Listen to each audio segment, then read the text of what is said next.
Man, welcome back, everybody. Welcome, welcome, welcome. Maybe it's your first welcome, in which case, hello. You're here. It's the FilmStruck Film Club. I'm your host, Carson Higgins. And this is also your host. This is Groot. Perhaps you're familiar. Anyway, I'm really glad you're here. We're doing, if you have no idea what I'm talking about, we are the FilmStruck Film Club. We operate very much like a book club, where I'll pick a movie. You have the whole week. You can watch it whenever you want. During that week, I'll make a video like this. Boom. And then another pick happens, and it just keeps on rolling like that.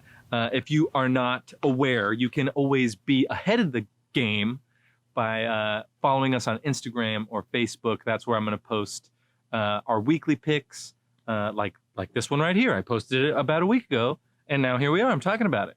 So if you want to see what the pick is for tomorrow, you got to hit that subscribe button on the YouTubes, and then you have to follow and all that good stuff on Instagram and Facebook. So that's how you'll be in the loop. We are doing a really fun thing this month. We're doing our Black History Month.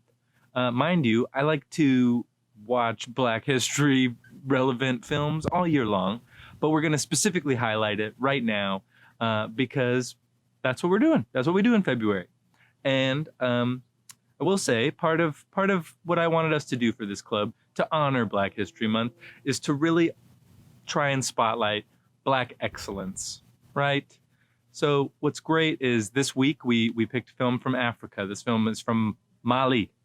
I don't know if you've ever seen a film from Africa, but if you haven't, then maybe this was your first one. And what a lucky first one for you. I will say we've watched some films from the continent of Africa before. We have watched, you know what? I'm going to run through a list here of some of the films that I think if you wanted to catch up on some old film club picks and honor Black History Month by viewing some Black excellence on screen, you can watch any of these. We've watched all of these in the past. Maybe you've seen the documentary Hoop Dreams. One of my all-time favorite movies that we've watched in this club, Jabril Diop Mambete's Tuki Buki. You have to see this movie. It's just incredible. Black Orpheus, another classic, Spike Lee's Malcolm X. If you've never seen Julie Dash's Daughters of the Dust, it's one of the most beautiful films you'll ever see, period. We also watched Cane River, Charles Lane's Sidewalk Stories, which is it's so good. If you like Charlie Chaplin, you'll love this film. It is a silent film from the 80s. It's black and white, set in New York, written, directed, and starring my man Charles Lane. Check that out. We watched Black Girl by Ousmane Sembène, another African film, another African filmmaker, arguably the godfather of African cinema. We watched Symbiosis, Psycho, Taxiplasm. If you've never heard of that, look that one up. It's really good. We also watched Losing Ground, Shirley Clarke's Portrait of Jason, and then this week we watched Souleymane Cissé's Yeelen. Or Yeelen. I'm not really sure how to say it. I don't speak Bambara, if that's even how you say that. But he is a Malian filmmaker. He was born in Mali in 1940. He went to Russia to go learn how to be a filmmaker. I don't know for certain if his story is like Sembène's, but Sembène is from Senegal, right? Yes. And he wanted to learn filmmaking. Senegal being a French colony, he thought he could go to France and learn filmmaking, but no, of course not. They weren't going to let him do that. And so I don't remember the particulars. If you don't even know who I'm talking about, you should look up Ousmane Sembène. You should watch Black Girl. That's his first feature. He's also made a ton of great films. But yeah, he went to Russia to go learn filmmaking because they wouldn't teach him in France. And so I don't know if our filmmaker this week, Cissé, if he had the same circumstance, but perhaps he did. Anyway, he went and learned filmmaking there. He came back in 1975. He made his first feature film, Den Muso, The Young Girl. It was actually the first feature film in the language of Bambara, the Malian language that is spoken in our film this week. He made another film in 1978 called Bara. He made a film that I really want to watch in 1982 called The Wind. Very, very much trying to find that. But Yeelen is the only one of his films that's streaming on the Criterion Channel, and it's also in the 1001 Movies You Must See Before You Die book that I love to look at. This film was the winner of the jury prize at the Cannes Film Festival in 1987. It was nominated for the Palme d'Or, did not win that award. But but this film has been seen before, so maybe you're one of the people that has checked it out. I will say I learned a ton from this. God, I hate that I'm forgetting his name. I'll look it up and put it right here. But he does a great, it's like a 15-minute video essay about this film, and I'm going to talk about it right now. But you should watch his video as well. So yeah, I was so taken aback by this film, Yeelen. I wanted to see it for a while. It does translate to the word brightness, just so you know. But I didn't fully know what to expect. It is in the Afrofuturism playlist on the Criterion channel right now. And man, it was really a treat. Let's just break it down. If you didn't watch it, you know, we're going to spoil a bunch of stuff, so maybe you should go check it out. It is on YouTube if you don't have a Criterion channel subscription. It's also on Mubi, so you can check it out there.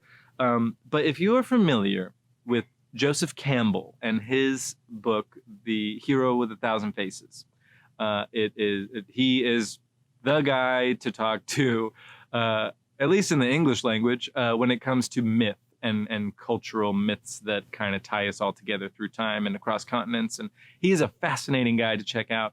He has a book called The Power of Myth that is also a series that you can listen to or watch. This guy is a brilliant dude. But maybe you know this, maybe you don't. George Lucas used The Hero with a Thousand Faces to construct Star Wars.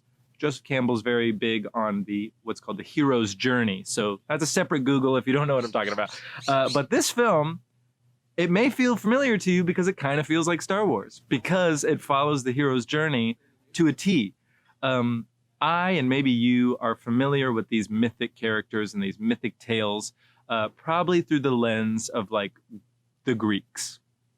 And if not, maybe you do know some Native American folklore, or maybe you do know some Celtic, you know, the Book of Kells and stuff like that. But when it comes to mythology and legends from Africa, I don't know about you, I just don't know a lot of the stories. I don't know them. So being shown them in this way through this film, I was just spellbound the entire time. I mean, it sucked me in immediately. It has this beautiful rising sun at the very beginning, and then kind of a graphic shot of a sacrifice that happens. I did take some notes here, so let's just get into it, man. I'm so glad you're here, and I'm glad we watched this movie this week. It takes place in 13th century Mali, right? We have our hero Niankoro, who is gorgeous to look at. I'm just gonna say that. Whatever. And his father Soma. Sama. I'm not quite sure how to pronounce a lot of these, so please give me a little leeway. This is a language I had heard for the first time watching this film. But our lead character, our hero Niankoro, he has powers. We don't know exactly what they are, but he has like magical powers. And his mother, who is amazing, she knocks her scene out of the park in the beginning of this film. She is so beautiful to look at. She's just such... you have to see her to believe what I mean, but she just has this like mother of the earth energy to her, and she warns her son about how his father is looking for him to destroy him because of his fear of his son's power. And so it's this kind of initiation ritual journey where Niankoro is going to go out and have to kind of learn from his uncle the ways of the Como, which is the divine knowledge. And so he sets off, and he's kind of outrunning his father, who is on the hunt for him throughout the film. And there's just all kinds of cool animal symbolism and just really cool magic. I don't know, like they set up a really cool world, kind of like when you watch the first Star Wars and you're kind of understand, you know, it all starts on Tatooine after the cool spaceship showdown where we meet Darth Vader, and that kind of similarly happens where right at the beginning of this film we meet the father. He has this gruesome sacrifice where they light a chicken on fire, and it's a real chicken, so, you know, be careful if you're vegan watching this movie, but just know that they ate the chicken. But we see him light this fire and have this sacrifice, and he's like, you know, summoning heaven and earth to find his son, to destroy him and his power. There's a helicopter going by, don't mind them. But So we, similarly to Star Wars, I'm sorry, I'm going to make the comparison because we probably know Star Wars really well, and there's things in this film that may seem foreign, but as you're kind of going through, it's going to feel in your heart and in your soul way more familiar, even as you're kind of struggling to be like, oh, that the word fetishes means something different in this context, things like that. But yeah, it's this wonderful journey where we meet one of the coolest characters in cinema. Just putting that out there. I might be saying this wrong, but Rauma Bol, the king, the tribal king that we run into like 30 minutes into the film. He has the coolest hairdo of all time, and he has the strength and the power of a lion, and he's the king. And you don't deny it for a second. He's the king. And it's cool because when Niankoro on his journey, he winds up being mistaken for a thief, and they bring him in to like slice his throat for being a thief, and he threatens them, and he's like, do you even know who I am? None of you are capable of slicing my throat. And he like freezes these dudes and freaks the king out, and it's really kind of badass. But yeah, the king, recognizes his power and actually kind of asks him for help from this warring tribe that is trying to encroach on their shit. But dude, this king character, I'm telling you, man, he's like, there's something Shakespearean about this whole section. There's something that kind of feels like King Arthur's court, or even like King Leonidas in the 300. There are things about it that feel familiar, but it's beautiful because it's fucking different, man. It's Africa. It's Mali. It's so... I just loved watching this movie. I felt my vision kind of going into the screen, and like nothing else mattered. And I'm telling you, man, this movie taps into a very, very spiritual thing where like I was just so impressed the whole time I was watching it, and so glad that this film exists. And if you don't know, little non sequitur, kind of sideways going here, Martin Scorsese's World Cinema project that is featured on the Criterion Channel, but he has been for the last few years really spearheading preserving African films. And I found that out and got curious and started watching some, and you guys join me in this rabbit hole. There is so much good cinema from Africa, and I'm sure that it's only getting better. So I'm so excited for us all to get more familiar. I found myself realizing something. We at least in like Western cinephile culture, we've really done our homework when it comes to like Japanese culture, right? We've seen a lot of films that depict early Japan with samurais and all this wonderful stuff. And so we've like gotten used to those cultural things. And so now we have a better understanding of the Japanese people and culture. And cinema does that really well. And so we need to give our attention to these truly magnificent films. I mean, I'm not the first guy to talk about this movie. It's in the 1001 movies you got to see before you die book I was talking about.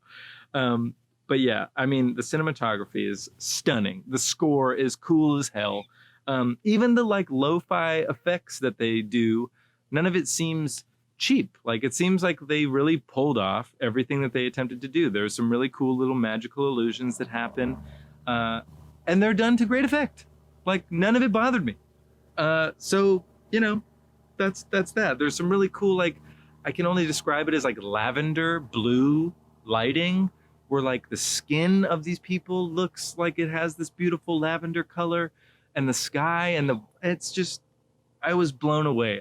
My only wish is that we took better care of the actual film sooner, because what I really wish I was watching while watching this film was like the 4K restoration Blu-ray, just gorgeous, stunning, and it's not quite that remastered. I don't know if it's something that that wasn't the version on Criterion, or if it doesn't exist yet, or if for some reason it can't.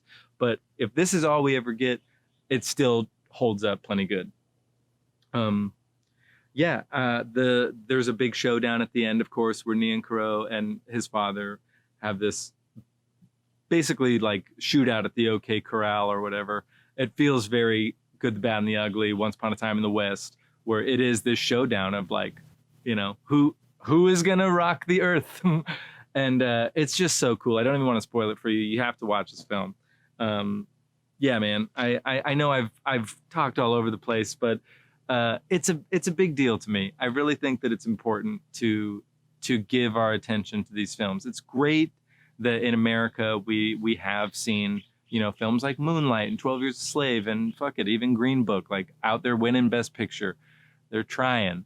But on the other hand, you know, these are stories that deal with so much pain and trauma of the Black experience, and there's something nice about getting to just let them be excellent. You know, there's a reason we all loved Black Panther.